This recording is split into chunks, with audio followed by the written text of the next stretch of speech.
శకటాసుర సంహారం. కృష్ణలీలలు అన్నీ కూడా మనకు జీవితంలో చేయి ఇచ్చి పైకి ఎక్కించే లీలలు. శకటాసుర సంహారం చాలా చిన్న ఘట్టం. ఎంత వినినా వేదాంతముగా ఎప్పుడూ లోపల నిలబడదు.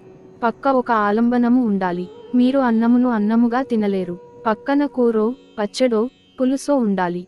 అలాగే వేదాంతము ఎప్పుడూ కథగా ఉండాలి. అటువంటి కథ లేకపోతే ఈశ్వరుడు లీల చేస్తాడు. పరమాత్మ చేసే లీలలు కర్మతో చేసినవి కాదు.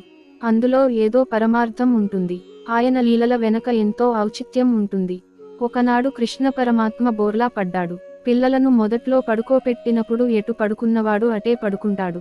పసిపిల్లవాడు మొదట చేసే పని బోర్లా పడడం. పిల్లవాడు బోర్లా పడితే ఆ రోజున ఇంట్లో అదొక పెద్ద ఉత్సవం.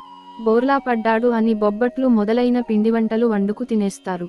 కాని యశోద అలా చేయలేదు. ముత్తైదువలను పిలిచి వాళ్లకి పసుపు కుంకుమలను ఇచ్చింది. వాళ్లకి చీరలు, రవికల గుడ్డలు